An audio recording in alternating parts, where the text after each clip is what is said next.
السلام عليكم ورحمة الله وبركاته. إن الحمد لله نحمده ونستعينه ونستغفره ونعوذ بالله من شرور أنفسنا ومن سيئات أعمالنا. من يهده الله فلا مضل له ومن يضلل فلا هادي له. وأشهد أن لا إله إلا الله وحده لا شريك له. وأشهد أن محمدا عبده ورسوله أرسله بالحق بصيرا ونذيرا وداعيا إلى الله بإذنه وسراجا منيرا. أما بعد فإن خير الحديث كتاب الله وخير الهدي هدي محمد صلى الله عليه وسلم وشر الأمور محدثاتها وكل محدثة بدعة وكل بدعة ضلالة وكل ضلالة في النار. يا أيها الذين آمنوا اتقوا الله حق تقاته ولا تموتن إلا وأنتم مسلمون. يا أيها الناس اتقوا ربكم الذي خلقكم من نفس واحدة وخلق منها زوجها وبث منهما رجالا كثيرا ونساء. واتقوا الله الذي تساءلون به والأرحام إن الله كان عليكم رقيبا. يا أيها الذين آمنوا اتقوا الله وقولوا قولا سديدا يصلح لكم أعمالكم ويغفر لكم ذنوبكم ومن يطع الله ورسوله فقد فاز فوزا عظيما. وقال الله تعالى في كلامه المجيد ادع إلى سبيل ربك بالحكمة والموعظة الحسنة وجادلهم بالتي هي أحسن.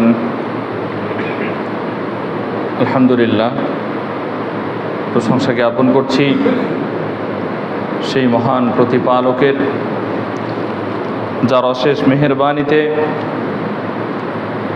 আজ আমরা সালাতুল জুমা আদা করার লক্ষ্যে হাজারো কর্মব্যস্ততা পরিহার করে স্ত্রী স্বজন সকলের মায়া মহব্বত ত্যাগ করে শুধুমাত্র একমাত্র আল্লাহ সুবহানাহু ওয়া তাআলার সন্তুষ্টির লক্ষ্যে সব কিছু পরিত্যাগ করে যথাসময়ে উপস্থিত হতে পেরেছি। সেজন্য আল্লাহ সুবহানাহু ওয়া তাআলার দরবারে লাখো কোটি শুকরিয়া জ্ঞাপন করছি। আলহামদুলিল্লাহ। সাইয়্যিদুল মুরসালিন খাতামুন নবিয়্যিন মুহাম্মদ সাল্লাল্লাহু আলাইহি ওয়াসাল্লামের উপর অগণিত দুরূদ ও শান্তির ধারা বর্ষিত হোক।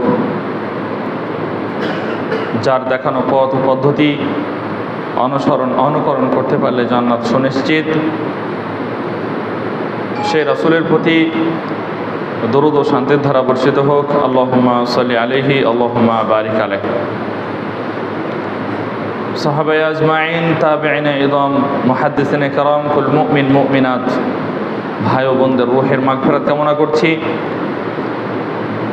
যে বা যারাই দিন ইসলামের খেদমত করে গেছেন, আল্লাহ সুবহানাহু ওয়া তাআলা তাদের খেদমতগুলিকে কবুল করুন এবং সেগুলিকে জান্নাতের ওসিলা বানিয়ে দিন। আমিন। আমরা যারা এখন এই ফিতনার জামানায় বসবাস করছি, আল্লাহ সুবহানাহু ওয়া তাআলা আমাদেরকে ফিতনামুক্ত জীবনযাপন করার তৌফিক দান করুন। সাথে সাথে আমরা যেন নির্ভেজাল খাঁটি আল্লাহ রাসূল সাল্লাল্লাহু আলাইহি ওয়াসাল্লাম থেকে যেগুলো সহিহ সূত্রে বর্ণিত রয়েছে সেইভাবে যেন আমল করে যেতে পারি। আল্লাহ সুবহানাহু ওয়া তাআলা আমাদেরকে কবুল ও মঞ্জুর করুন। আমিন। প্রিয় উপস্থিতি, আজকে আমাদের আলোচনার বিষয়বস্তু হচ্ছে দাওয়াতের ময়দানে সৌহার্দ্য ও সৌজন্য বজায় রাখা। আমাদেরকে আগে জানতে হবে সৌহার্দ্য শব্দটি কোথা থেকে এসেছে, এর উৎপত্তিস্থল কি, এবং সৌজন্য শব্দটি কোথা থেকে এসেছে, এর উৎপত্তিস্থল কি। সৌহার্দ্য শব্দটি আসলে সুহৃদ শব্দ থেকে এসেছে, অর্থাৎ ভালো হৃদয়ের অধিকারী, ভালো অন্তরের অধিকারী। আর সৌজন্য শব্দটি এসেছে সুজন তথা ভালোজন থেকে, অর্থাৎ একজন দাঈর অন্তর হতে হবে সুন্দর, একজন দাঈর মুখের ভাষা হতে হবে অত্যন্ত সুমধুর। মানুষকে চেনা যায় মানুষের কথার মাধ্যমে। আপনার অন্তরে কি আছে আপনার মুখের মানের মাধ্যমে আয়নার মতো আপনার ভিতরের দৃশ্যটা প্রস্ফুটিত হয়, ফুটে উঠে। আমার অন্তরে কি আছে এটা আপনি ভাবতেও পারবেন না, আপনি যতই কল্পনা করেন সেটা আপনি পাবেন না, বরং আমাকে আপনি খুঁজে পাবেন আমার কথার মাধ্যমে, আপনাকে আমি খুঁজে পাবো আপনার কথার মাধ্যমে। দাওয়াতি ময়দানে যখন একজন দাওয়াত প্রদান করবে তাকে চেনা যাবে তার মুখের ভাষার মাধ্যমে, তার আচরণ, তার ব্যবহার বিধির মাধ্যমে। তার আচরণটা কীরকম, তার ব্যবহারটা কীরকম। যেমন আমরা নিজেরা নিজেদের চেহারাকে ততক্ষণ পর্যন্ত অবলোকন করতে পারি না, বুঝতে পারি না, দেখতে পারি না আমি কীরকম, আমার চেহারায় কী দৃশ্য লেগে আছে, কোনো ময়লা লেগে আছে কিনা, যতক্ষণ পর্যন্ত আমরা আয়নার সামনে না যাই। অনুরূপভাবে আমাদের মুখ থেকে যখন কথাগুলো বের হয়, আমাদের মুখ থেকে যখন আওয়াজগুলো বের হয়, সেই আওয়াজগুলোর মাধ্যমে, সেই কথাগুলোর মাধ্যমে আমার ভিতরের দৃশ্যটা প্রকাশিত হয়। সেজন্য কথার একটা শক্তি রয়েছে, কথার একটা ক্ষমতা রয়েছে। এই কথার মাধ্যমেই মূলত মানুষের অন্তরকে আকৃষ্ট করা যায়। আমরা হয়তো ভাবি যে কথা মনে হয় কয়েকটা বর্ণের সমষ্টিকেই বলা হয়, এতটুকুই মনে হয় শেষ। কথা যেমন কয়েকটা বর্ণের সমষ্টির মাধ্যমে হয়ে থাকে, অনুরূপভাবে এই কথার অলৌকিক এক ধরনের ক্ষমতা রয়েছে। আপনার কোনো একটা জায়গা যখন কেটে যায়, ফেটে যায়, ঔষধ সেবনের মাধ্যমে, ঔষধ ব্যবহারের মাধ্যমে সেটা সেরে যায়। কিন্তু কোনোদিন যদি আপনাকে কেউ একটা কথার আঘাত দিয়ে থাকে, সেই কথার আঘাত আপনার মৃত্যুর আগ পর্যন্ত মনে হবে যে আপনার অন্তরে বিঁধে আছে। তাই তো আমরা যখন দাওয়াতি ময়দানে আমাদের কথাগুলো মানুষের সামনে প্রকাশ করব, আমরা যখন আমাদের অন্তরস্থল থেকে কথাগুলো বের করব, তখন আমাদেরকে ভেবে চিন্তে কথাগুলো বের করতে হবে যে আমি যে কথাগুলো বলছি, এই আমার কথার মাধ্যমে যাকে আমি দাওয়াত প্রদান করছি সে কি আরো দাওয়াত থেকে দূরে সরে যাচ্ছে, নাকি ওই কথার মাধ্যমে তার অন্তরকে জয় করে সে আমার এই দাওয়াতে আকৃষ্ট হচ্ছে। এজন্য কথার শক্তি এক অলৌকিক শক্তি, কথার ক্ষমতা এক অলৌকিক মহা ক্ষমতা। কথার মাধ্যমেই মানুষের অন্তরকে জয় করা যায়, কথার মাধ্যমেই মানুষকে দাওয়াত দিয়ে আল্লাহর পথে অগ্রসর করা যায়। একটা মানুষ যখন পাপ কাজে লিপ্ত থাকবে আর আপনি দেখেই বলবেন হায় তুমি ধ্বংস, তুমি আর পরিত্রাণ পাবে না, তোমাকে আল্লাহ ক্ষমা করবে না, এরকম ভাবে দাওয়াত কোনোদিন প্রদান করা যায় না, বরং সে আরো ব্যথিত হবে এবং সে দিন থেকে আরো দূরে সরে যেতে পারে। বরং তাকে এভাবে বলা উচিত যে দেখুন ভাই, ইসলামে এই কাজগুলো গর্হিত, ইসলামে এই কাজগুলো করা জায়েজ নয়, ইসলাম এই কাজগুলো করতে নিষেধ করেছে। অতএব আসুন আমাদের মাধ্যমে যদি শয়তানের প্ররোচনায় কোনো কাজগুলো ঘটে যায়, তাহলে সাথে সাথেই আল্লাহ সুবহানাহু ওয়া তাআলার কাছে তওবা করি। আসুন আমরা মিলেমিশে তওবা করি, আল্লাহ সুবহানাহু ওয়া তাআলার কাছে আমাদের ভুলের জন্য ক্ষমা প্রার্থনা করি।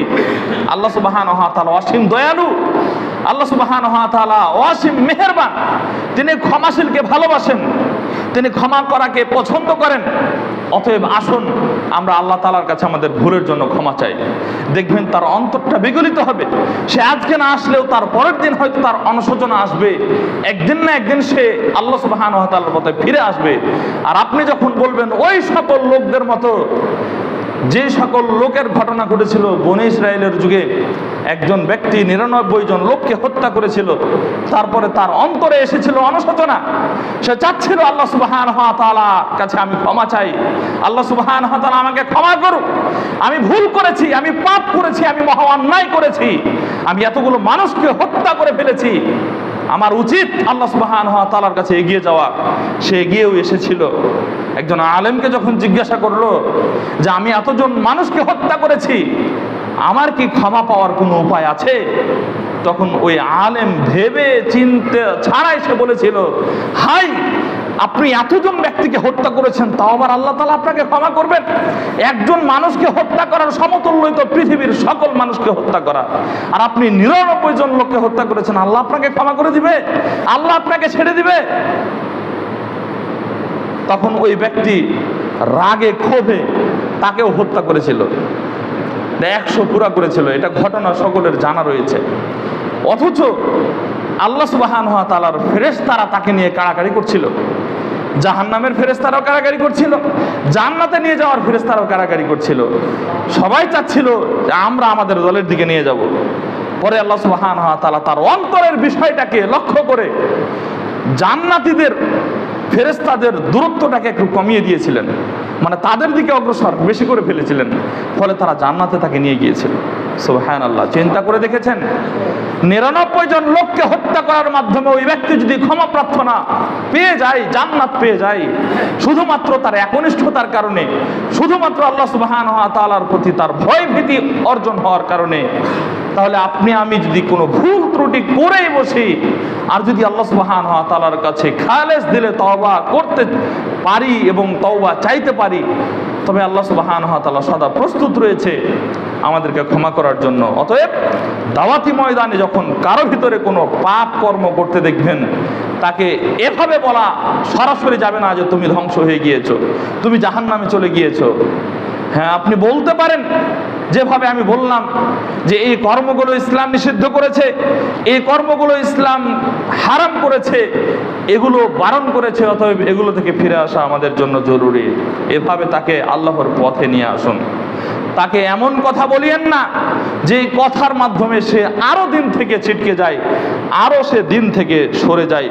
প্রিয় উপস্থিতি, তাহলে আজকে আমরা আলোচনা করছি এমন একটা বিষয় নিয়ে, যেই কথার মাধ্যমে, যে আলোচনার মাধ্যমে সবচেয়ে মানুষের অন্তর জয় করা যায়। প্রিয় উপস্থিতি, অতএব দাওয়াতের ময়দানে আমাদেরকে দাওয়াত প্রদান করতে হবে খুব সতর্ক হয়ে। দাওয়াতের ময়দানে যখন আমরা কোনো শব্দগুচ্ছ বের করব, তখন আমার শব্দগুচ্ছের কারণে যেন অন্য কেউ আরও বিভ্রান্তিতে না পড়ে যায়, সেটা আমাদেরকে সতর্ক থাকতে হবে। প্রিয় উপস্থিতি, প্রিয় উপস্থিতি, কথার এত শক্তি রয়েছে যে একটি কথার আলোক উজ্জ্বল ধারা আকাশে আকাশে মুগ্ধতা দেয় একে, একটি কথার নিদারুণ তিক্ততা সে আকাশ যায় কালো মেঘে ঢেকে। একটি ভালো কথার মাধ্যমে যেমন, একটি সুন্দর কথার মাধ্যমে যেমন একটা মানুষকে ভালো পথে আকৃষ্ট করা যায়, একটি ভালো কথার মাধ্যমে যেমন একজনের অন্তর থেকে অশ্লীল বেহায়াপনা কর্মকে দূরে সরানো যায়, একটি ভালো কথার মাধ্যমে যেমন খারাপ পথ থেকে একটি মানুষকে সঠিক পথের দিকে নিয়ে আসা যায়, অনুরূপভাবে একটি মাত্র কথা তার জীবনকে ধ্বংস করার জন্য যথেষ্ট হয়ে যায়। তাই তো কবি এই কথাটি বলেছেন যে একটি কথার আলোক উজ্জ্বল ধারা আকাশে আকাশে মুগ্ধতা দেয় একে, একটি কথার নিদারুণ তিক্ততা সে আকাশ যায় কালো মেঘে ঢেকে। প্রিয় উপস্থিতি, এই জন্য যখন আমরা দাওয়াত প্রদান করব, আমাদেরকে চিন্তা ভাবনা করে দাওয়াত প্রদান করতে হবে। আমাদেরকে তার পরিবেশ পরিস্থিতি তার অনুকূলে আছে কি আছে না এটা বিবেচনা করে আমাকে দাওয়াত প্রদান করতে হবে। এবং আমার ভাষা যেন কর্কশ না হয়ে যায়, আমার ভাষা যেন এরকম না হয়ে যায় যে আমার ভাষা শুনে সে আমার পাশ থেকে আরো দূরে সরে যাচ্ছে। অনেক দায়ের ভিতরে এ ধরনের সমস্যা, অনেক দায়ের ভিতরে এ ধরনের আলামত পাওয়া যায় যার থেকে মানুষ দিন দিন দূরে সরে যায়। আমাদেরকে হতে হবে এরকম দায়ী যে আমার কথা তার অন্তরের কথা হবে, আমার কথার মাধ্যমে তার অন্তর জয় করবে, ফলে সে দিনের পথে আরো অগ্রসর হবে, ফলে সে দিনের পথে আরো এগিয়ে আসবে। প্রিয় উপস্থিতি, অতএব আমাদের কথা হতে হবে অন্তরের কথা, মুখের কথা নয়। আর যদি মুখের কথা হয়, মেকি মুখোশের কথা হয়, তাহলে আমাদের অন্তর, আমাদের কথার মাধ্যমে অন্যর অন্তর প্রভাবিত হবে না। প্রিয় উপস্থিতি, ইসলামের ইতিহাসে পাহাড় সম অন্তর আল্লাহ রাসূল সাল্লাল্লাহু আলাইহি ওয়াসাল্লামের দিকে ঝুঁকে পড়ার নজির বহু রয়েছে। ইসলামের ইতিহাসে এমন অসংখ্য মানুষ রয়েছে যারা একসময় ইসলামকে সবচেয়ে ঘৃণা করত, অথচ ইসলামের বাণী তার কাছে চলে আসার পরে সব কিছুকে পরিত্যাগ করে সে হয়ে গিয়েছে একজন মহাবীর, যেমন ছিল ইসলামের পূর্বে মহাবীর। আপনারা ঘটনা হয়তো শুনেছেন আব্দুর রহমান বিন আউফ রাদিয়াল্লাহু তাআলা আনহু এর ঘটনা। আব্দুর রহমান বিন আউফ রাদিয়াল্লাহু তাআলা আনহু ছিলেন মক্কার একজন সফল ব্যবসায়ী এবং কুরাইশ বংশের বনু জোহরা গোত্রের একজন প্রভাবশালী ব্যক্তিত্ব। তিনি আবু বকর রাদিয়াল্লাহু তাআলা আনহুর মাধ্যমে সর্বপ্রথম ইসলামের দাওয়াত পান। রাসূলুল্লাহ সাল্লাল্লাহু আলাইহি ওয়াসাল্লামের কাছে এসে কালিমা পাঠ করে ইসলাম গ্রহণ করেন। শুধু এটাই নয়, তিনি ছিলেন ইসলাম যারা সর্বপ্রথম গ্রহণ করেছিল তাদের ভিতরে অষ্টমতম ব্যক্তি ছিলেন, ৮ নম্বর ব্যক্তি ছিলেন আব্দুর রহমান বিন আউফ রাদিয়াল্লাহু তাআলা আনহু। অথচ মক্কার শ্রেষ্ঠ পর্যায়ের ধনীদের মধ্যে তার নাম ছিল। তিনি এত প্রভাবশালী একজন ব্যক্তি ছিলেন, অথচ ইসলামের বাণী শোনার পরে তার অন্তরটা এত বিগলিত হয়ে গিয়েছিল, এত নরম হয়ে গিয়েছিল যে আবু বকরের কথা শুনে রাসূলের কাছে দৌড়ায় আসেন।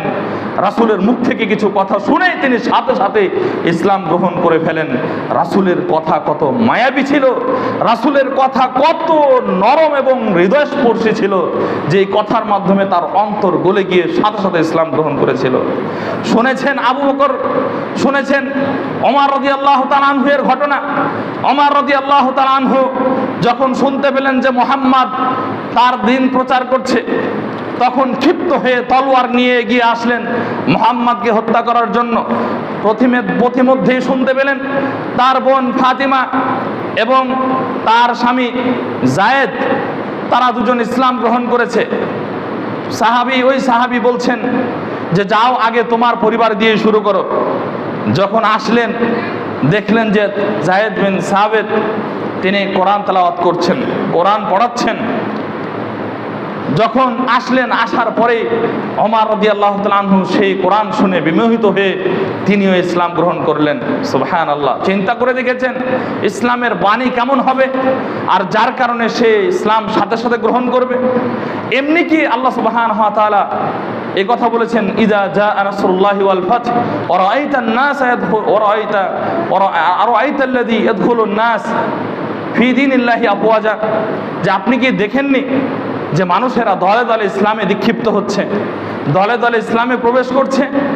সুবহানাল্লাহ! মানুষ দলে দলে ইসলামে প্রবেশ করেছে। কেন ইসলামে প্রবেশ করেছে? শুধুমাত্র ইসলামের অমীয় বাণীর কারণে। দাওয়াতি ময়দানে যারা দায়ী ছিল তাদের কথার মাধ্যমে। আপনারা ইসলামের ইতিহাস বইগুলোতে পড়েছেন, ভারত উপমহাদেশের লোকেরা দলে দলে ইসলাম গ্রহণ করেছে শুধুমাত্র আরব বণিক এবং ব্যবসায়ীদের মাধ্যমে। তারা যেমন ব্যবসায়ীর উদ্দেশ্যে আসতেন, অনুরূপভাবে তারা ইসলাম প্রচার করার উদ্দেশ্যেও আসতেন। তাদের মুখের কথা, তাদের আচরণ, তাদের ব্যবহার, এ সব কিছুর প্রতি আকৃষ্ট হয়ে মানুষ সাথে সাথে ইসলাম গ্রহণ করত।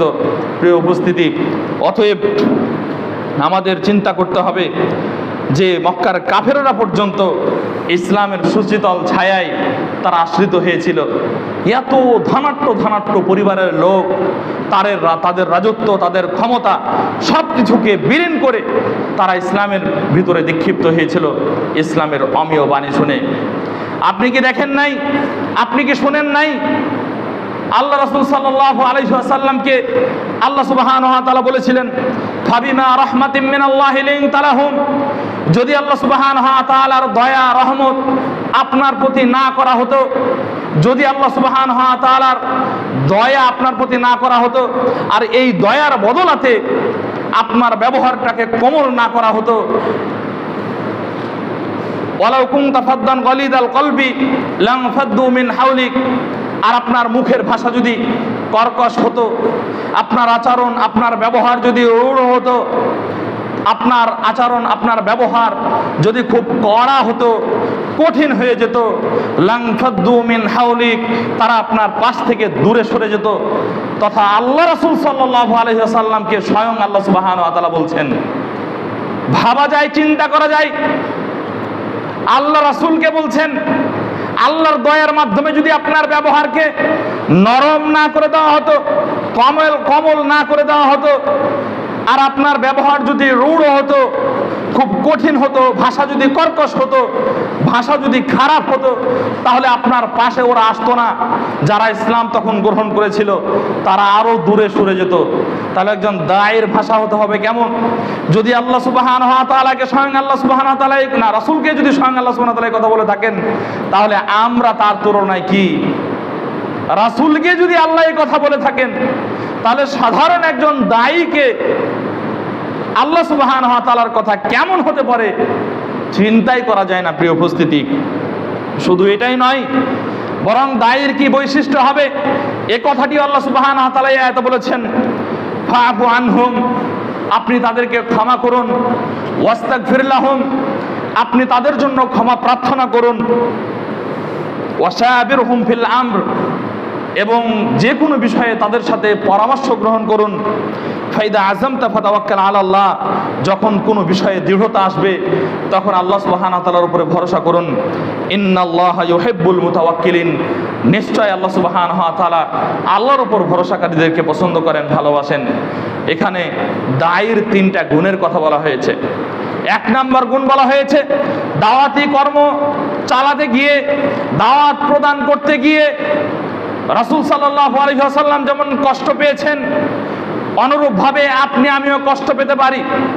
রাসূলুল্লাহ সাল্লাল্লাহু আলাইহি ওয়াসাল্লাম যেমন নির্যাতিত হয়েছেন, অন্যান্য সাহাবায়ে কেরাম যেমন নির্যাতিত হয়েছেন, অনুরূপভাবে আমি আপনিও সেই বিষয়গুলির সম্মুখীন হতে পারি। সেক্ষেত্রে আমাদেরকে ক্ষমাশীল হতে হবে। আমাকে কেউ গালি দিল, আমার কেউ কথা রটনা করলো, আমার বিপক্ষে কেউ দাঁড়ালো, সেগুলো পরিত্যাগ করে বরং তাকে ক্ষমাশীল হতে হবে, ক্ষমা করা শিখতে হবে। যেমনটি আল্লাহ সুবহানাহু ওয়া তাআলা বলছেন, ফাআফু আনহুম, আপনি তাদেরকে ক্ষমা করুন।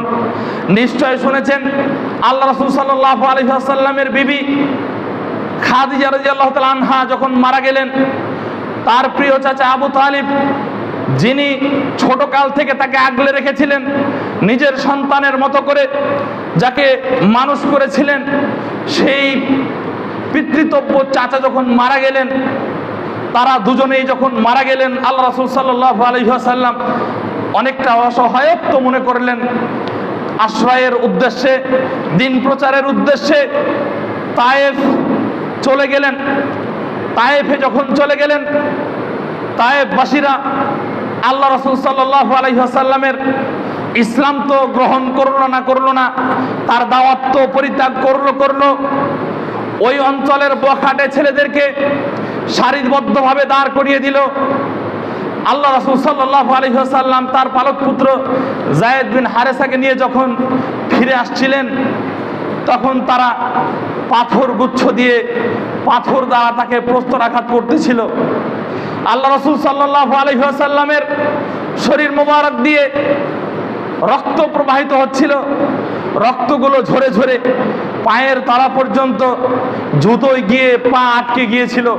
তার মানে রক্তগুলো পায়ের জুতার সাথে এমনভাবে লেগে গিয়েছিল যেন পায়ের সাথে জুতা লেগে গিয়েছে।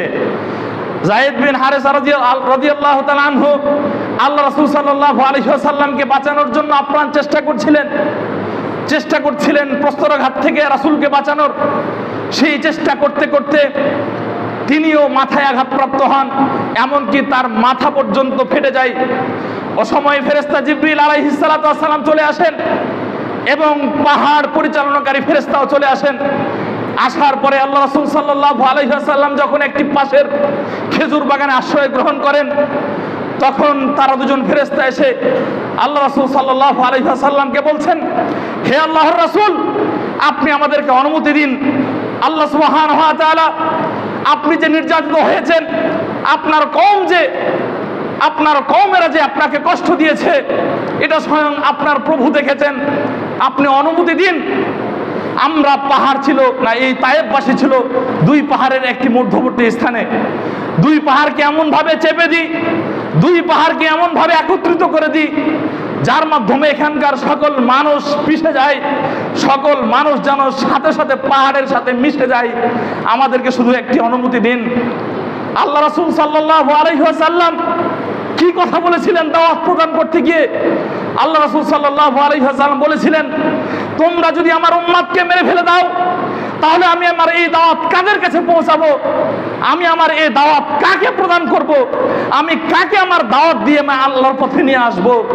প্রিয় উপস্থিতি, বরং আল্লাহ রাসূল সাল্লাল্লাহু আলাইহি ওয়াসাল্লাম ওই খেজুর বাগানে বসে তার উম্মতের জন্য দোয়া করেছিলেন, হে আল্লাহ, এই তায়েফের ময়দান থেকে এমন কিছু যুবককে তুমি নিয়ে আসো, যেই যুবকগুলির মাধ্যমে তায়েফবাসী উর্বর হয়ে পড়বে, তায়েফের ময়দানে ইসলামের বাণী প্রচারিত হবে, তায়েফের ময়দানে তোমার বাণী, তোমার ধ্বনি মুখরিত হবে। সাথে সাথে আল্লাহ সুবহানাহু ওয়া তাআলা আল্লাহ রাসূল সাল্লাল্লাহু আলাইহি ওয়াসাল্লামের দোয়া কবুল করেছিলেন। এখন পর্যন্ত তায়েফ এত উর্বর, যেমন জমিন উর্বর, অনুরূপভাবে ইসলামও উর্বর। প্রিয় উপস্থিতি, আল্লাহ রাসূল সাল্লাল্লাহু আলাইহি ওয়াসাল্লামের দাওয়াত প্রদান কেমন ছিল? আল্লাহ রাসূল এত কষ্ট পেয়েছেন, অসংখ্য অসংখ্য অসংখ্য এ ধরনের উপমা রয়েছে যে যখন আল্লাহ রাসূল সাল্লাল্লাহু আলাইহি ওয়াসাল্লাম দাওয়াত প্রদান করতে গেছেন, তখন আল্লাহ রাসূল সাল্লাল্লাহু আলাইহি ওয়াসাল্লামকে কষ্ট দেওয়া হয়েছে। আপনারা আরো শুনেছেন, আল্লাহ রাসূল সাল্লাল্লাহু আলাইহি ওয়াসাল্লাম কোনো একদিন সাজদায় গেছেন, আর সাজদারত অবস্থায় থাকা অবস্থাতেই কোনো একজন একটা গরু বা উটের ভুঁড়ি তার মাথার উপর গিয়ে চাপিয়ে দিয়েছেন, তিনি নড়তে চড়তে পারছেন না। প্রিয় উপস্থিতি, এ ধরনের বহু ঘটনা গিয়েছে।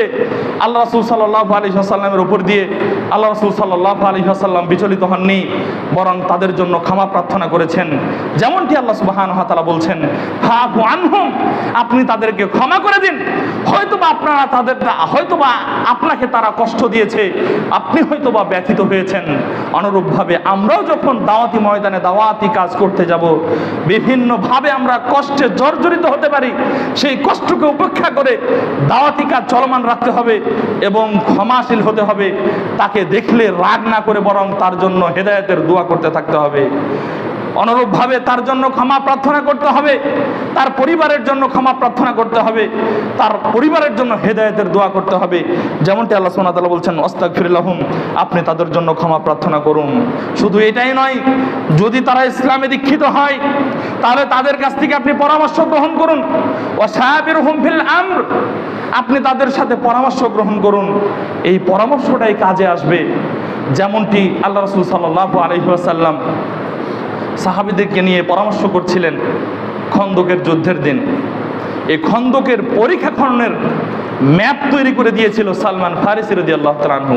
এটা আল্লাহ রাসূল সাল্লাল্লাহু আলাইহি ওয়াসাল্লাম গ্রহণ করেছিলেন এবং এই খন্দকের যুদ্ধে পরীক্ষা খননের মাধ্যমে মুসলিমরা বিজয় হয়েছিল। প্রিয় উপস্থিতি, তাহলে আমরাও যখন দাওয়াতি ময়দানে কোনো দাওয়াতি কাজ করতে যাব, বিষয়টি এমন নয় যে আমি একজন আলেম, তাই আমি আমার যারা সহকারী রয়েছে, সহযোগী রয়েছে, আমার সাথে যারা কাজ করছে সাধারণ মানুষ, আমি তাদের কাছ থেকে কোনো পরামর্শ গ্রহণ করব না, আমার পরামর্শটাই সবচেয়ে শক্তিশালী হবে। বিষয়টি এমন নয়, বরং সকলের কাছ থেকে পরামর্শ গ্রহণ করতে হবে। এরপরে যদি দেখা যায় যেটা কল্যাণকর, সেটার উপরে আস্থা রেখে, আল্লাহর উপরে ভরসা রেখে সেভাবে দাওয়াতি কাজ করে যেতে হবে। প্রিয় উপস্থিতি, আল্লাহ সুবহানাহু ওয়া তাআলা ভালো কথার উপমা প্রদান করেছেন একটি ভালো বৃক্ষের মাধ্যমে। যেমনটি আল্লাহ রাসূল সাল্লাল্লাহু আলাইহি ওয়াসাল্লামকে লক্ষ্য করে আল্লাহ সুবহানাহু ওয়া তাআলা বলছেন, আলাম তারা কাইফা দারাবাল্লাহু মাসালান, আপনি কি লক্ষ্য করেন নাই? আল্লাহ সুবহানাহু ওয়া তাআলা উপমা প্রদান করেছেন কালিমাতান তাইয়িবাতান কাশাজারাতিন তাইয়িবা, ভালো কথাকে একটি পবিত্র বৃক্ষের মাধ্যমে, পবিত্র কথাকে একটি পবিত্র বৃক্ষের মাধ্যমে, আসলুহা সাবিতুন ওয়া ফারউহা ফিস সামা, যার মূল খুব দৃঢ় এবং শাখা প্রশাখা আসমান পর্যন্ত বিস্তৃত। আল্লাহ সুবহানাহু ওয়া তাআলা এটার মাধ্যমে কি বুঝাতে চাইলেন?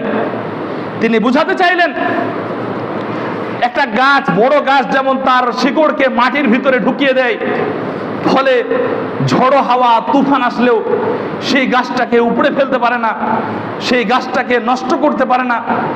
অনুরূপভাবে একজন দায়ীর কথা যখন সুন্দর হবে, একজন দায়ীর কথা যখন খুব ভালো মানের হবে, একজন দায়ীর কথা যখন অন্যের অন্তরে প্রভাবিত হবে, প্রভাব বিস্তার করবে, তখন তাকে কোনো বাধা বিপত্তি দূরে সরাতে পারবে না, কোনো বাধা বিপত্তি তার অন্তর থেকে সেই ভালো কথাকে মুছে ফেলতে পারবে না।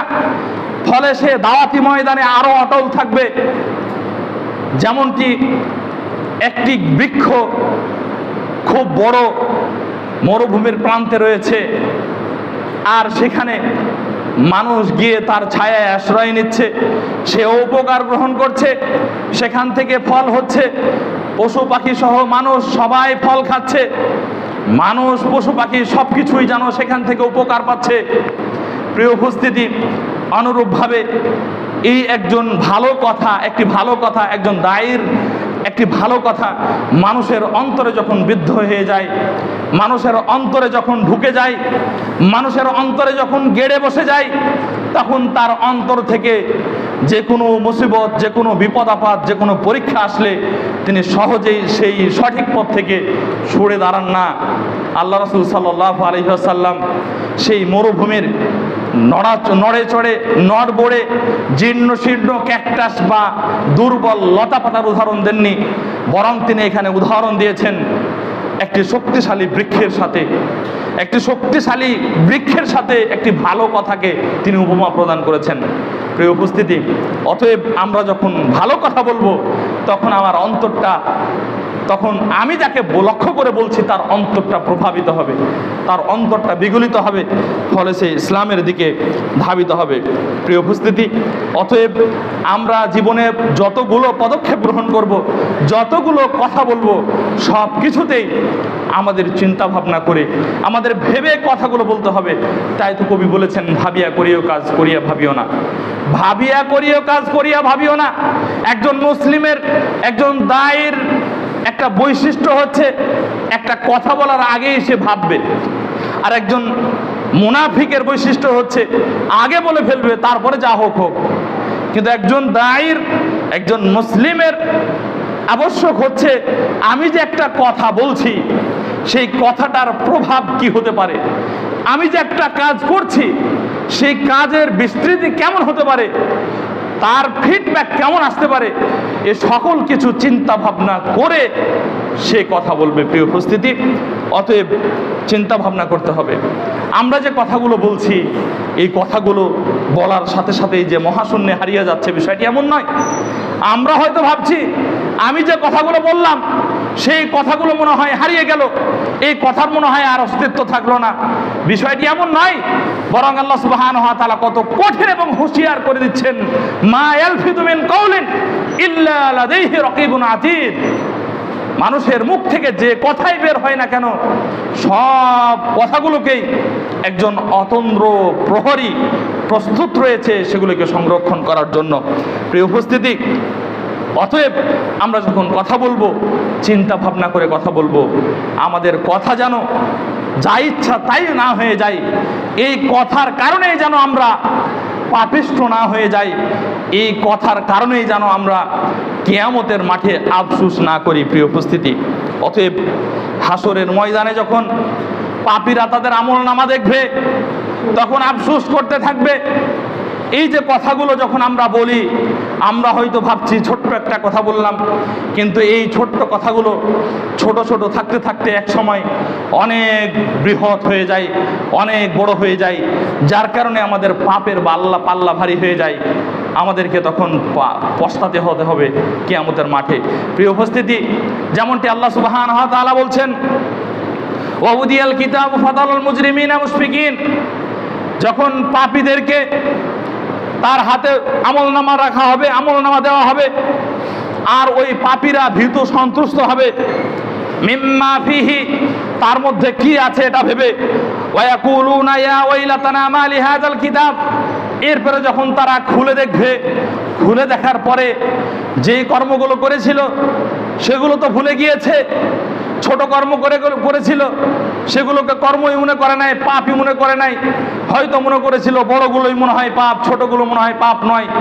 এসব কিছু দেখে তারা আফসোস করবে আর বলতে থাকবে, ইয়া ওয়াইলাতানা মা লিহাযাল কিতাব, হায় আফসোস, এটা কেমন কিতাব, হায় দুর্ভোগ, হায় ধ্বংস, এটা কেমন কিতাব, এটা কেমন ডায়েরি, এটা কেমন আমলনামা, লা ইউগাদিরু সগীরাতান ওয়ালা কাবীরা, এতে ছোট কোনো পাপও ছাড়া নাই, এতে বড় কোনো পাপও ছাড়া নাই।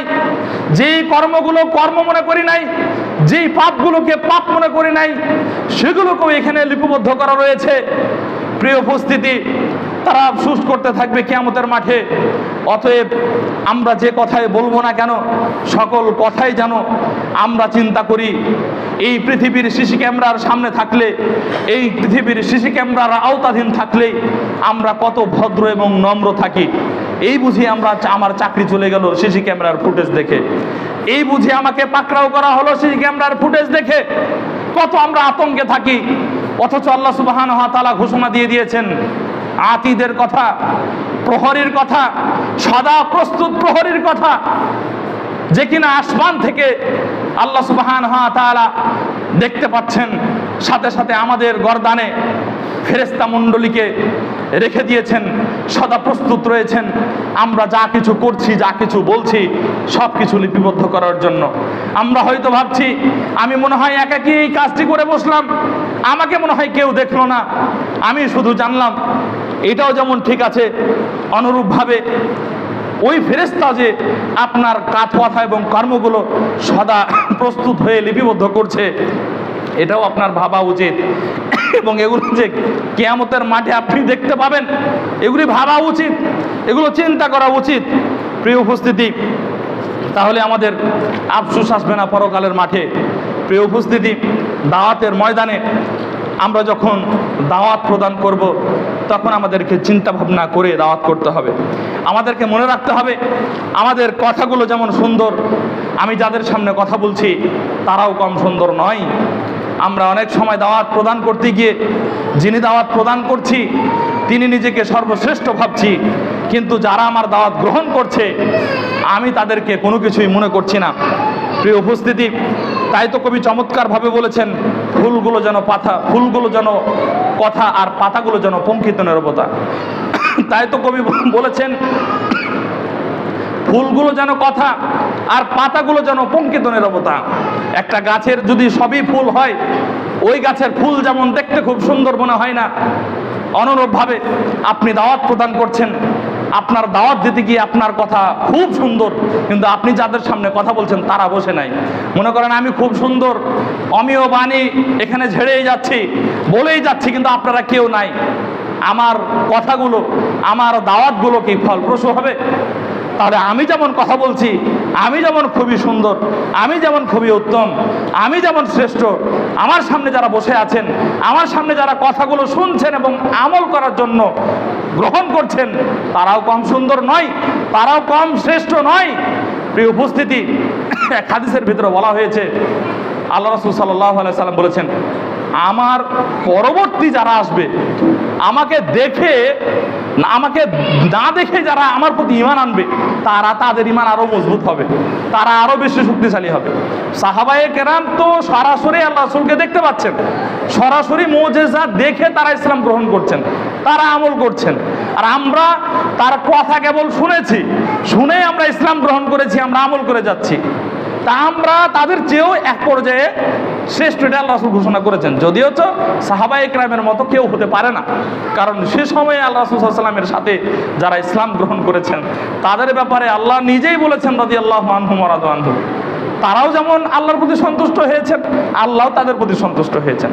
সুবহানাল্লাহ। as-সাহাবাতু কুল্লুহুম উদুল, সকল সাহাবী ছিলেন ন্যায়পরায়ণ। প্রিয় উপস্থিতি, আমরা বলতে চাচ্ছি যে আমরা দাওয়াতি ময়দানে দাওয়াত দিতে গিয়ে আমরা নিজেকে শুধু শ্রেষ্ঠ ভাববো না, বরং আমি যাদের সামনে আমার দাওয়াত প্রদান করছি তাদেরকেও আমি শ্রেষ্ঠ ভাববো, তাদেরকেও আমি ভাববো যে এরাও আমার সহযোগী, এরাও আমার দাওয়াতের পথিক।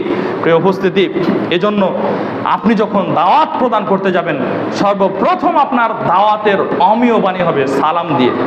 আপনি গহীন একটা জঙ্গলে চলে গিয়েছেন, ওই গহীন জঙ্গলে গিয়ে যখন আপনাকে কেউ সালাম দিবে আপনার অন্তরটা প্রশান্তি হয়ে যাবে। কেন? আপনি বুঝতে পারবেন ইনি মুসলিম, আপনি বুঝতে পারবেন ইনি একজন খাঁটি ইমানদার লোক। যদি তা না হয় তাহলে তিনি কেন আমাকে গহীন জঙ্গলে সালাম দিলেন, কেন তিনি আমাকে কথা বললেন আপনার উপর আল্লাহর রহমত ও শান্তি বর্ষিত হোক। প্রিয় উপস্থিতি, এজন্য সালামটাই হবে দাওয়াতি ময়দানে সর্বপ্রথম বাণী। আপনি যখন কাউকে সালাম দিবেন তখন সালামের মাধ্যমেই যেন এক স্বর্গীয় দোয়া তার জন্য দিলেন, তাকে বললেন আসসালামু আলাইকুম ওয়া রাহমাতুল্লাহি ওয়া বারাকাতুহু, আপনার উপরে আল্লাহর রহমত এবং শান্তি বর্ষিত হোক। কত সুন্দর একটা দোয়া। কিন্তু যখন অন্যান্য ধর্ম অবলম্বন করবেন, অন্যান্য ধর্মাবলম্বীদের দেখবেন, তখন আপনি দেখতে পাবেন হাই হ্যালো বিভিন্ন ধরনের শব্দ তারা বলে, কিন্তু সেই সকল শব্দের এ ধরনের কোনো অর্থ নাই। সেই সকল শব্দের এ ধরনের কোনো অর্থ নেই যার মাধ্যমে এত সুন্দর দোয়া দেওয়া হয়। আপনি সালামও দিলেন আর তার জন্য শান্তির, তার জন্য রহমতের দোয়াও করলেন। প্রিয় উপস্থিতি, তাই তো একটুখানি চোখ মেললেই দেখতে পাবেন দুনিয়ার অন্য সব ধর্মের এই কার্যকলাপগুলি, কিন্তু ইসলাম ধর্ম যদি বিবেচনা করতে যান তাহলে দেখতে পাবেন এত সুন্দর অমীয় বাণী। প্রিয় উপস্থিতি, দাওয়াতি ময়দানের দ্বিতীয় বিষয়টি হবে সত্য কথা ও স্পষ্ট কথা। সত্য কথা ও স্পষ্ট কথা। দাওয়াত প্রদান করতে গিয়ে আপনি মিথ্যা কথা বলে কাউকে আল্লাহর দিকে নিয়ে আসবেন, এটা করা যাবে না, এটা করা যাবে না। যেমনটি যখন আবু হানিফা রাহিমাহুল্লাহর ফিকহুল আকবার লেখা হলো, তার মৃত্যুর বহুদিন পরে ফিকহুল আকবার তার 2 শাগির্দ লিখেছিল। তো যখন লেখা হলো তখন সম্ভবত ইবনু ওয়াইনা বা এই যদি একজন ব্যক্তি হবেন, সঠিকভাবে নাম দ্বারা মনে হচ্ছে না, যে তিনি দেখলেন যে তার ফিকহুল আকবারের দিকে মানুষ ঝুঁকে পড়ছে, কোরআন বাদ হাদিস বাদ একবারে লিপিবদ্ধ, মানে ওটাই যেন কিতাব, ওটাই যেন মূল উৎস, আর কোনো কিছু নাই। তখন তিনি নেকির উদ্দেশ্যে যে মানুষ যেন আল্লাহ সুবহানাহু ওয়া তাআলার কালাম পাঠ করেন এবং রাসূলের হাদিসগুলো চর্চা করেন, সেই উদ্দেশ্যে তিনি প্রত্যেকটা সূরার পিছনে, প্রত্যেকটা আয়াতের পিছনে এক একটা করে তিনি ফজিলত লিপিবদ্ধ করে দিলেন। পরবর্তীতে যখন তাকে জিজ্ঞাসা করা হলো, আপনি অমুকের বরাতে, মানে অমুকের সিলসিলাতে, অমুকের ধারাবাহিকতায় আপনি যে এই হাদিসটা বর্ণনা করলেন, অমুকের নাম দিয়ে যে এই হাদিসটা বর্ণনা করলেন, অমুককে অমুকের সাথে কোনোদিন সাক্ষাৎ হয়েছিল? অমুককে অমুকের সাথে দেখা হয়েছিল? তার কাছ থেকে কি তিনি হাদিস বর্ণনা করেছিলেন? তাহলে আপনি কিভাবে পেলেন? তখন তিনি বললেন যে না, আসলে আমি নিজে থেকে তৈরি করছি। উদ্দেশ্য কি? উদ্দেশ্য হচ্ছে এরা মূল উৎসকে বাদ দিয়ে ইমাম আবু হানিফার ফিকহুল আকবার নিয়ে মত্ত হয়ে গিয়েছে, যার কারণে মানুষ যাতে করে কোরআনকে তারা ভালোভাবে গ্রহণ করে, কোরআন যেন প্রতিনিয়ত চর্চা করে, সেজন্য আমি প্রত্যেকটা সূরার পিছনে এক একটা করে ফজিলত বর্ণনা করছি। নাউযুবিল্লাহ। শুনতে যদি ভালো হোক, কিন্তু অন্যায় তো অন্যায়। আল্লাহ রাসূল সাল্লাল্লাহু আলাইহি ওয়াসাল্লাম বলেছেন, মান কাযাবা আলাইয়া মুতাআম্মিদান ফালিয়াতাবাওয়া মাকআদাহু মিনান নার। মান কাযাবা আলাইয়া মুতাআম্মিদান, আল্লাহ রাসূল বলছেন যে ব্যক্তি আমার উপরে মিথ্যা আরোপ করলো, ফালিয়াতাবাওয়া মাকআদাহু মিনান নার, সে যেন তার স্থানকে জাহান্নামে বানিয়ে নিল। প্রিয় উপস্থিতি, আপনি যতই আল্লাহর পথে নিয়ে আসেন, কিন্তু কথা যদি হয় মিথ্যা, তাহলে আপনার ওই দাওয়াত কাজে আসবে না। যতই আপনি মনে করেন যে আমি নেকির উদ্দেশ্যে এই কথাটা বলছি, তাহলে আপনি সফল হতে পারবেন না, বরং আপনার জন্য আরো দুর্ভোগ হবে। এমন কিছু কথা রয়েছে যেগুলো সত্য কথা, হয়তো হাসি মজাকের ছলে কিছু কথা বের হয়ে যায়, সেগুলো থেকেও সাবধান থাকতে হবে। আল্লাহ রাসূল সাল্লাল্লাহু আলাইহি ওয়াসাল্লামকে বলছেন সাহাবায়ে কেরাম, হে আল্লাহ রাসূল, আপনিও মজা করেন, আপনিও কৌতুক করেন। তখন আল্লাহ রাসূল সাল্লাল্লাহু আলাইহি ওয়াসাল্লাম বলেছেন, ইন্নী লা আকুলু ইল্লাল হক, আমি সত্য ছাড়া বলি না। আমি যদি তোমাদের সাথে কিছু মজাও করি, তবে সত্যটাই বলি। মিথ্যা বলে তোমাকে হাসাচ্ছি, মিথ্যা বলে তোমাকে কাঁদাচ্ছি, বিষয়টি এমন নয়। আজ ওয়াজের ময়দানে দেখা যায় কাল্পনিক কিছু বক্তব্য, কাল্পনিক কিছু তথ্য দেওয়া হয়, আর কান্নাকাটি করে সেই ওয়াজের ময়দানে বলা হয় মানুষ উপচে পড়ছে, মানুষের চোখ দিয়ে অশ্রু প্রবাহিত হচ্ছে, অথচ মিথ্যা কথা বলে, কাল্পনিক কথা বলে এ ধরনের ওয়াজ, এ ধরনের নসিহা কতটুকু জায়েজ, প্রিয় উপস্থিতি। অতএব আমাদেরকে দাওয়াতি ময়দানে সত্য কথা বলা শিখতে হবে। আল্লাহ রাসূল বলেছেন, আলাইকুম বিসিদক, তোমাদের জন্য আবশ্যক হচ্ছে সত্য কথা বলা। কেন সত্য কথা বলবে? ফাইন্না সিদকা ইয়াহদি ইলাল বির, সত্য কথা পুণ্যের কাজে, নেকির কাজে ধাবিত করে, নেকির কাজের দিকে অগ্রসর করে, নেকির কাজের দিকে নিয়ে যায়। ওয়া ইন্নাল বিররা ইয়াহদি ইলাল জান্নাহ, আর পুণ্যের কাজ, নেকির কাজ জান্নাতের পথে নিয়ে যায়। অতএব মানুষ যখন সত্য কথা বলবে, সত্য কথা বলার মাধ্যমে সে ভালো দিকে অগ্রসর হবে। আর যখন সে মিথ্যা কথা বলবে, তখন মিথ্যা কথা মানুষকে মুক্তি দিতে পারে না, বরং মিথ্যা মানুষকে ধ্বংসের দিকে নিয়ে যায়, প্রিয় উপস্থিতি। অতএব মিথ্যা কথা বলে আপনাকে আল্লাহর পথে কাউকে নিয়ে আসতে হবে, কাল্পনিক কথা বলে আপনাকে আল্লাহর পথে নিয়ে আসতে হবে, এটা আপনার জন্য জরুরি নয়। বরং কোরআন হাদিসে অসংখ্য অসংখ্য এরকম ঘটনা রয়েছে, যে ঘটনাগুলো বলার মাধ্যমে আপনি মানুষের অন্তরকে বিগলিত করতে পারেন, আপনি মানুষের অন্তরকে আল্লাহর পথে আকৃষ্ট করতে পারেন। আপনি সেগুলোই খোঁজাখুঁজি করে বর্ণনা করুন, প্রিয় উপস্থিতি। অতএব এই দাওয়াতি ময়দানে দাওয়াতি কাজ করতে গিয়ে কুধারণা করা থেকেও বিরত থাকতে হবে। আল্লাহ রাসূল সাল্লাল্লাহু আলাইহি ওয়াসাল্লাম বলেছেন, ইয়াকুম আদ-দান্না ফাইন্না আদ-দান্না আকযাবুল হাদিস, তোমরা অধিক ধারণা করা থেকে বেঁচে থাকো, কেননা অধিকাংশ ধারণাই মিথ্যা হয়ে থাকে। আপনি ধারণা করে কারো ব্যাপারে কোনো একটি কথা বলছেন, এমনও হতে পারে যে সেই কথাটা মিথ্যা, তাহলে আপনার ধারণাটা ভুল হয়ে গেল। অতএব ধারণা থেকে বেঁচে থাকতে হবে। ধারণা করে কারো ব্যাপারে কোনো মন্তব্য করা, ধারণা করে কোনো কথা বলার দরকার নাই। কেন?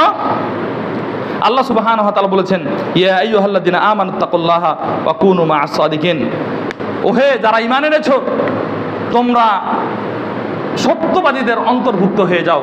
যারা সত্যবাদী তাদের অন্তর্ভুক্ত হলে আপনার অন্তরে এ ধরনের কুধারণা আপনার আসবে না।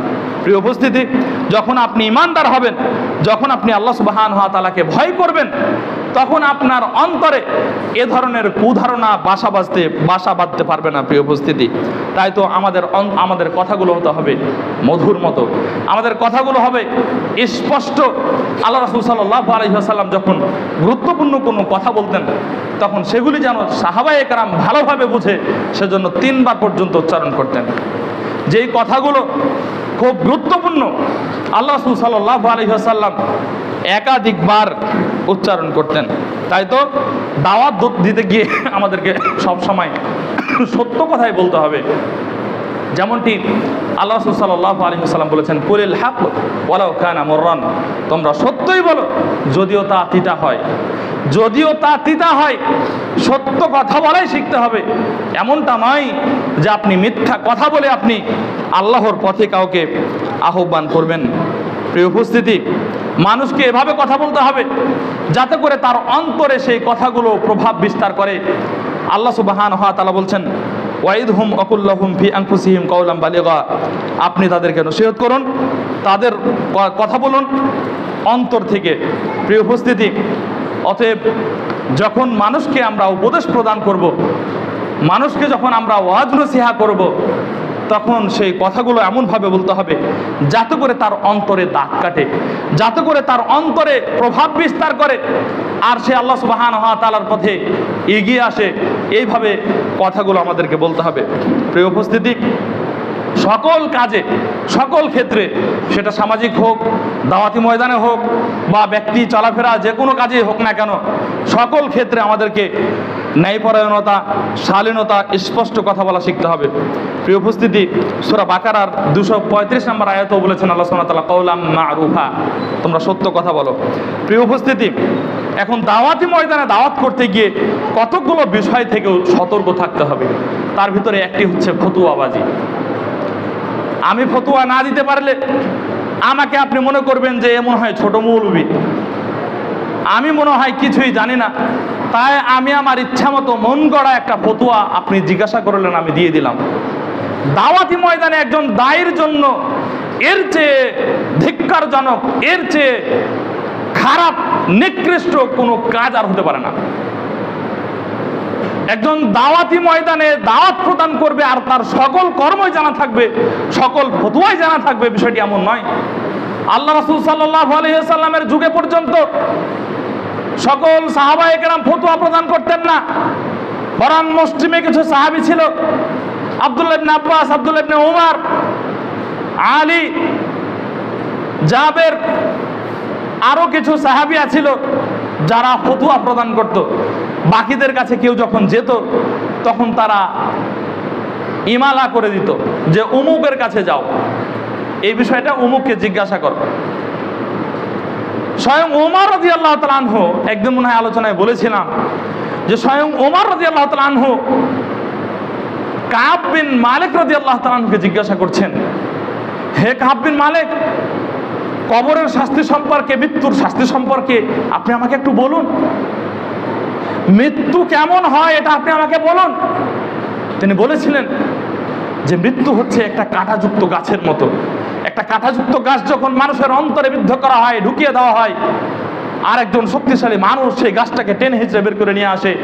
বের করার সময় যখন সে খুব কষ্ট পায়, তার নাড়ি ভুঁড়ি ছিঁড়ে বের হয়ে যায়, আর নাড়ি ভুঁড়ি ছিঁড়ে বের হলে তার কি পরিমাণ কষ্ট হতে পারে, ওই পরিমাণ কষ্ট, তার চেয়েও কষ্ট হয় একজন মানুষের অন্তর থেকে যখন আত্মাটাকে বের করা হয়।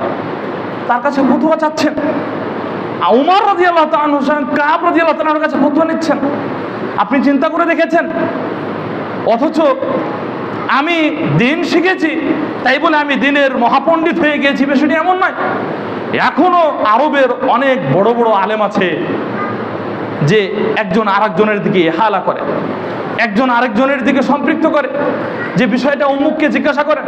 তিনি এটা বলছেন না যে আমি জানি না, তিনি বলছেন বিষয়টা অমুককে জিজ্ঞাসা করেন। তাহলে আমরা তাদের তুলনায় কি?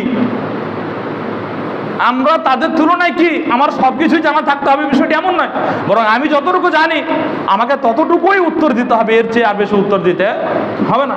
যেমনটি আমরা বলেছিলাম একটু আগে, মান কাযাবা আলাইয়া মুতাআম্মিদান ফালিয়াতাবাওয়া মাকআদাহু মিনান নার, যে আল্লাহ রাসূল বলছেন আমার নামে যে মিথ্যারোপ করলো, আমি একটা ফতোয়া দিলাম মানে তো আল্লাহ রাসূল বলেছেন অথবা আল্লাহ তাআলা বলেছেন, তাহলে আমার ফতোয়াটা সঠিক হলো না, তার মানে আল্লাহ রাসূলের উপরে আমার মিথ্যারোপ করা হলো। আর যখন আল্লাহ রাসূলের উপরে মিথ্যারোপ করা হলো তখন তো আমার স্থান আমি নিজেই জাহান্নামে বানিয়ে নিলাম। সেজন্য আমাদেরকে চিন্তা ভাবনা করে কথাবার্তা বলতে হবে। প্রিয় উপস্থিতি, অতএব ফতোয়াবাজি বন্ধ করতে হবে। আজকে ফতোয়া দেওয়ার হিড়িক জমেছে বাংলাদেশে, বিশেষ করে প্রায় আলেম তার সামনে দিকে লাগাচ্ছে মুফতি, মানে তাকে ফতোয়া জিজ্ঞাসা করেন। এত কিছু লাগার দরকার নাই তো। আপনার যতটুকু জানা আছে আপনি জিজ্ঞাসা করলে আপনি বলেন, তবে দলিল অনুযায়ী বলেন। যদি না জানা থাকে আপনি তাকে বলেন, ভাই এই বিষয়টি এখন জানা নেই, ফোন কলে আপনি জেনে নিতে পারেন, আমি আরো বিষয়টি ভালোভাবে জেনে আপনাকে জানাবো। এটা লজ্জার কিছু নেই। যেমন একজন ওস্তাদ, তিনি ক্লাসে আছেন, কোনো ছাত্র জিজ্ঞাসা করছেন, তিনি জানেন না, তাও এ নিয়ে বিনিয়ে বিভিন্নভাবে উত্তর দিয়ে দিচ্ছেন, দরকার নাই। বরং ওই ছাত্রকে বলেন, ঠিক আছে বিষয়টি আগামীকালকে তোমাদেরকে আরো বিস্তারিতভাবে আমি বলবো। ছাত্ররা খুশি হবে, ছাত্ররা খুশি হবে, রাগ করবে না। কিন্তু যখন আপনি এমনভাবে কথা বলবেন আর ওই বিষয়টি ওই কথাটি আপনার রং হয়ে যাবে, আর ছাত্ররা, মেধাবী ছাত্ররা বুঝতে পারবে, তখন আপনাকে নিয়ে আরো ট্রল করবে। অনুরূপভাবে আপনি যে ফতোয়াটা দিবেন, ওই ফতোয়া যদি যথাযথভাবে না হয়, সঠিক না হয়, তাহলে আপনার জন্য আরো বিপদ আসবে। প্রিয় উপস্থিতি, সংক্ষিপ্ত করছি। অতএব আমরা যারা ফতোয়া দিচ্ছি তাদেরকে খুব সচেতন থাকতে হবে। সাধারণ মানুষ সহ যত আলেম ওলামা রয়েছে, যে বিষয়ে জানা নাই সেই বিষয়ে ফতোয়া দিতে হবে না। অনুরূপভাবে আরেকটা সমস্যা হচ্ছে, আমরা কোনো একটা জিনিস ভালোভাবে না জেনেই শুনেই অন্যের কাছে প্রচার করে দিই, এমনটাও করা যাবে না। আল্লাহ রাসূল বলেছেন, কাফা বিল মারই কাযিবান আন ইউহাদ্দিসা বিকুল্লি মা সামিয়া। একজন মানুষের জন্য মিথ্যুক হওয়ার জন্য এতটুকুই যথেষ্ট যে সে যা শুনেছে তাই বলে দিচ্ছে।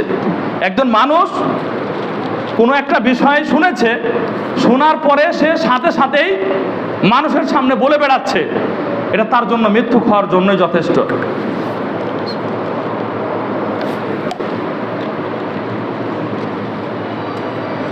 প্রিয় উপস্থিতি, অতএব আমাদের সামনে যখন কোনো কথা আসবে, আমরা যখন কোনো কথা শুনতে পাবো কারো মুখ থেকে, প্রয়োজনে আরও এ হাত ও হাত, প্রয়োজনে আরও এক দুই আলেমকে জিজ্ঞাসা করব, জিজ্ঞাসা করার পরে তারপরে জানাবো। যদিও রয়েছে, আল্লাহ রাসূল বলেছেন যে হাদ্দিসু, তোমরা আমার কাছ থেকে কোনো একটা বিষয় জানা থাকলেও তোমরা মানুষের কাছে তা জানিয়ে দাও, প্রচার করে দাও। তো এটার মানে এই নয় আপনি শুনলেন আর মানুষকে জানিয়ে দিলেন, বরং আপনার ভালোভাবে জানা থাকা লাগবে যে আসলেই বিষয়টা সঠিক, তদন্ত করে দেখতে হবে। কারণ আল্লাহ সুবহানাহু ওয়া তাআলা বলেছেন, ইযা জাআকুম ফাসিকুম বিনাবাইন ফাতাবায়ানু, তোমাদের কাছে যখন কোনো ফাসিক কোনো একটা বিষয় নিয়ে আসে তখন তোমরা আগে যাচাই বাছাই করে দেখো। আপনাকে যে এই বিষয়টা বলল, এমনও হতে পারে সে ভালোভাবে জানে না, আপনাকে বলেছে। অতএব আপনি আরও ভালোভাবে জানবেন, তারপরে মানুষকে এই বিষয়গুলো বলবেন, না তো দাওয়াতি ময়দানকে কলুষিত করা হবে। প্রিয় উপস্থিতি, আপনাকে মানুষ ভালোবাসবে না, আপনাকে মানুষ ভালোবাসবে না। দ্বিতীয় নম্বর, আরও একটি পরিত্যাজ্য বিষয় হচ্ছে পরনিন্দা বা গীবত পরিত্যাগ করা। এটা আমাদের স্বাভাবিকভাবে আমরা বেশিরভাগ এই বিষয়গুলোর সাথে জড়িত, আমাদেরকে সাবধান থাকতে হবে। একজন মুসলিমের অনুপস্থিতিতে যেন তার সম্পর্কে কোনো কিছু না বলি।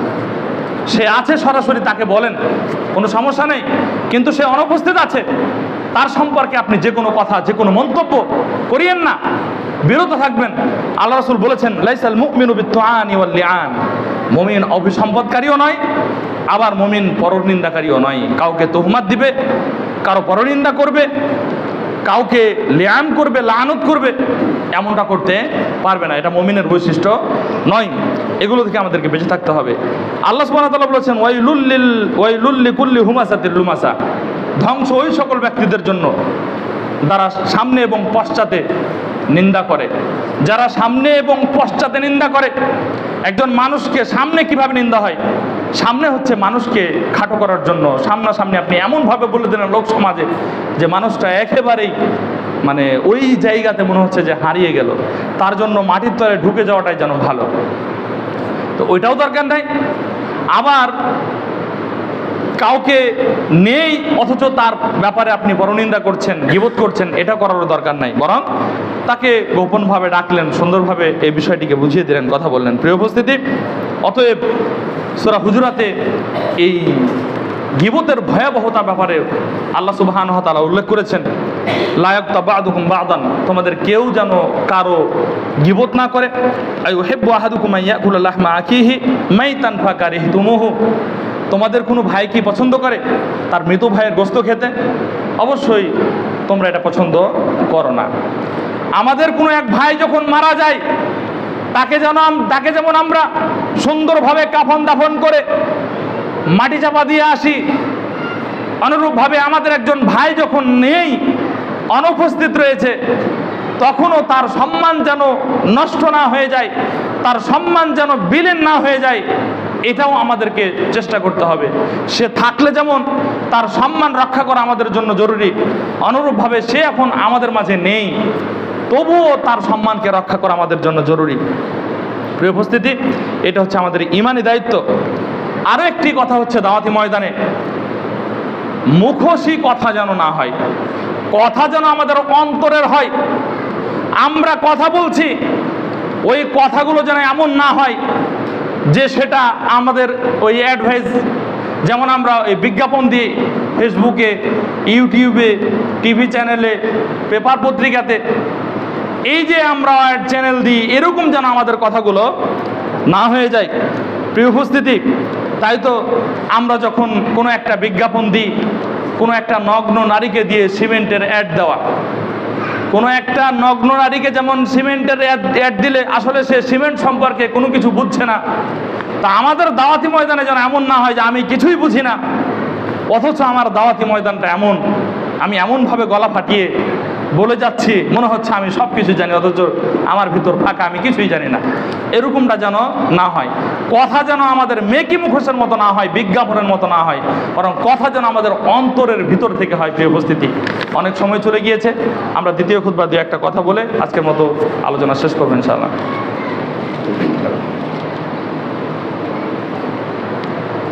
ইন্নাল হামদুলিল্লাহি ওয়াহদা ওয়াসসালাতু ওয়াসসালামু আলা মান লা নাবিয়্যা বা'দা, আম্মা বা'দ। প্রিয় উপস্থিতি, কবি বলেছেন, মুখের কথা রইল পড়ে গলির কোণে, ক্লান্ত শুধু আমার কথা ঝুলতে থাকে বিজ্ঞাপনে। আমরা যখন ভালো কথা বলি সেগুলো গ্রহণ করার কেউ থাকে না। আমাদের কথাগুলো যেন নর্দমার কোনায় পড়ে আছে, ময়লা ধুলোবালি, রাস্তার ধুলোবালির মতো পড়ে থাকছে। কিন্তু আমার কথা যদি মেকি মুখোশের মতো কথা হয়, আমার কথা যদি মুখোশবাজি কথা হয়, আমার কথা যদি ব্যবসা বাণিজ্যের জন্য অনলাইনে যেভাবে বিজ্ঞাপনের মতো কথা হয়, তাহলে সেই কথা সব সময় ঝুলতে থাকে। যেমন দেখেন বিলবোর্ডগুলিতে, কেউ শুনুক না হয় না শুনুক, ও ঝুলতেই আছে, সব সময় বলতেই আছে, দিতেই আছে। প্রিয় উপস্থিতি, কিন্তু আমাদের যখন ভালো কথা আমরা বলি সেগুলি কেউ গ্রহণ করার মতো থাকে না। সেগুলো যেন নর্দমার মতো হয়ে যায়, ধুলোবালির মতো হয়ে যায়, খড়কুটার মতো হয়ে যায়। অতএব আমাদের কথা এমন যেন না হয় যে আমাদের কথা শুধু বিজ্ঞাপনের মতো হবে, অন্তরের কথা হবে না। এরকমটা যেন না হয়। আমাদের কপটতা, ভণ্ডামি, এ সকল কিছু পরিত্যাগ করতে হবে। আল্লাহ সুবহানাহু ওয়া তাআলার পথে আমরা আহ্বান করছি। আমাদেরকে আল্লাহ সুবহানাহু ওয়া তাআলা নির্বাচন করেছেন, আমাদেরকে আল্লাহ সুবহানাহু ওয়া তাআলা আমাদের পরিচয় বর্ণনা করেছেন, কুনতুম খায়রা উম্মাতিন উখরিজাত লিন-নাস তা'মুরুনা বিল মা'রুফি ওয়া তানহাউনা আনিল মুনকার। তোমরা এমন জাতি যাদের উত্থান ঘটানো হয়েছে, যাদেরকে বের করে নিয়ে আসা হয়েছে, যাদেরকে পাঠানো হয়েছে, তা'মুরুনা বিল মা'রুফি, যে তোমরা ভালো কাজের নির্দেশ প্রদান করবে, ওয়া তানহাউনা আনিল মুনকার, এবং গর্হিত কাজ থেকে, খারাপ কাজ থেকে নিষেধ প্রদান করবে। এরকম একটা জাতি হিসেবে আল্লাহ সুবহানাহু ওয়া তাআলা আমাদেরকে পাঠিয়েছেন। কিভাবে আমরা দাওয়াতি ময়দানে কাজ করব এটাও আল্লাহ শিখিয়ে দিয়েছেন। উদউ ইলা সাবিল রাব্বিকা বিল হিকমা ওয়াল মাউইযাতিল হাসানা। তোমরা আল্লাহ সুবহানাহু ওয়া তাআলার পথে মানুষকে আহ্বান করো ভালো কথার মাধ্যমে, উত্তম উপদেশের মাধ্যমে, হিকমার মাধ্যমে। ওয়াজাদিলহুম বিল্লাতি হিয়া আহসান। যদি প্রয়োজন হয়ে যায় তাদের সাথে কোনো ছোটখাটো তর্ক বিতর্ক করা, তবে এই তর্ক বিতর্কটাও যেন ওয়াজাদিলহুম বিল্লাতি হিয়া আহসান, তাদের সাথে ন্যায়সঙ্গতভাবে সুন্দর পন্থায় বিতর্ক করো। প্রিয় উপস্থিতি, অতএব আল্লাহর দ্বীনের ক্ষেত্রে আমরা যখন মানুষকে আহ্বান করব, তখন আমরা বিভিন্ন প্রশ্নেরও সম্মুখীন হতে হবে। যেটা জানা থাকবে সেটার উত্তর দিব, আর না জানা থাকলে যারা জানে তাদেরকে জিজ্ঞাসা করে নিব। যেমন আল্লাহ সুবহানাহু ওয়া তাআলা বলছেন, ফাসআলু আহলা যিকরি ইন কুনতুম লা তা'লামুন। অতএব তোমরা জ্ঞানীদেরকে জিজ্ঞাসা করো যেটা তোমরা জানো না। যারা জানে তাদেরকে জিজ্ঞাসা করে নিতে হবে, তারপরে বলতে হবে। এমনটা নয় যে আমাকে সদা সর্বদা কেউ প্রশ্ন করছে আর সেই প্রশ্নের উত্তর দেওয়ার জন্য প্রস্তুত থাকতে হবে, বিষয়টি এমন নয়। আল্লাহ সুবহানাহু ওয়া তাআলা আমাদেরকে বলেছেন, ওয়ালতাকুম মিনকুম উম্মাতুন ইয়াদউনা ইলাল খায়রি ইয়া'মুরুনা বিল মা'রুফি ওয়া ইয়ানহাউনা আনিল মুনকার। তোমাদের ভিতর থেকে এমন একটা জাতি বের হোক, ইয়াদউনা ইলাল খায়র, যারা মানুষকে কল্যাণের দিকে আহ্বান করবে, ওয়া ইয়া'মুরুনা বিল মা'রুফ, এবং ভালো কাজের নির্দেশ দিবে, ওয়া ইয়ানহাউনা আনিল মুনকার, এবং অসৎ কাজ থেকে বিরত রাখবে, ওয়া উলাইকা হুমুল মুফলিহুন, আর এরাই হবে সফলকামী। প্রিয় উপস্থিতি, আজকে অনেক লম্বা সময় নিয়েছি, আরও অনেকগুলো কথা ছিল, সংক্ষিপ্ত আকারে কথাগুলো শেষ করলাম। আল্লাহ সুবহানাহু ওয়া তাআলার কাছে আমরা দোয়া করি, আল্লাহ সুবহানাহু ওয়া তাআলা যেন আমাদের দাওয়াতি ময়দানে সুন্দরভাবে, সুন্দর পন্থায় দাওয়াতি কর্ম চালিয়ে যাওয়া তৌফিক দান করেন, আমিন। আমরা দোয়া করি আমরা যেন দাওয়াতি ময়দানে দাওয়াতি কর্মকাণ্ড চালাতে গিয়ে নিজের ইচ্ছা মতো কথাবার্তা না বলি, বরং আল্লাহ এবং তার রাসূল যেই পন্থা অবলম্বন করেছেন, যেই কথাগুলো বলেছেন, যেইভাবে দাওয়াত প্রদান করতে বলেছেন, সেভাবেই যেন আমরা দাওয়াতি কার্যক্রম চালিয়ে যাই। আল্লাহ সুবহানাহু ওয়া তাআলা সেই তৌফিক দান করুন, আমিন। আমরা দোয়া করছি সেই সকল ভাই ও বোনদের জন্য আজকে যারা জুমার খুতবায় উপস্থিত হতে পারে নাই, আল্লাহ সুবহানাহু ওয়া তাআলা তাদেরকে হেদায়েত দান করুন, তাদেরকে সঠিক বুঝ দান করুন, তারা যেন দুনিয়ার সকল ব্যস্ততা পরিহার করে সঠিক সময়ে এই জুমা আদায় করার তৌফিক পাই, আমিন। আমরা দোয়া করছি আমাদের মাঝে যারা অসুস্থ, বিশেষ করে অনেক দিনী ভাই অসুস্থ রয়েছেন, অনেকের পরিবারের লোকজন অসুস্থ রয়েছেন। একজন ভাই আমাদের এই মসজিদের উন্নয়নে 2000 টাকা প্রদান করেছেন, তিনিও দোয়া চেয়েছেন। আমরা সকলের জন্য দোয়া করছি, নিজেদের জন্য দোয়া করছি, আমাদের আত্মীয় স্বজন যারা রয়েছেন তাদের জন্য দোয়া করছি।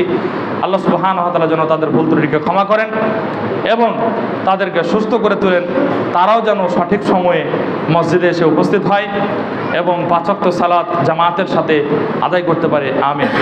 আমরা দোয়া করছি এই ফিতনার জামানায় যেন আল্লাহ সুবহানাহু ওয়া তাআলা আমাদেরকে ফিতনামুক্ত জীবনযাপন করার তৌফিক দান করেন, আমিন। আমরা দোয়া করছি আমাদের পিতামাতা আত্মীয় স্বজন আজকে যারা কবরে শায়িত, আল্লাহ সুবহানাহু ওয়া তাআলা যেন তাদের ভুল ত্রুটিগুলো ক্ষমা করে ভালো কাজগুলোকে তাদের নেকির ওসিলা বানিয়ে, জান্নাতের ওসিলা বানিয়ে তাদেরকে জান্নাতুল ফেরদাউস দান করেন, আমিন। এই বলে আমি আমার সংক্ষিপ্ত খুতবা এখানে সমাপ্তি করছি। ওয়া আখিরু দাওয়ানা আলহামদুলিল্লাহি রাব্বিল আলামিন। কুমুল সালাহ।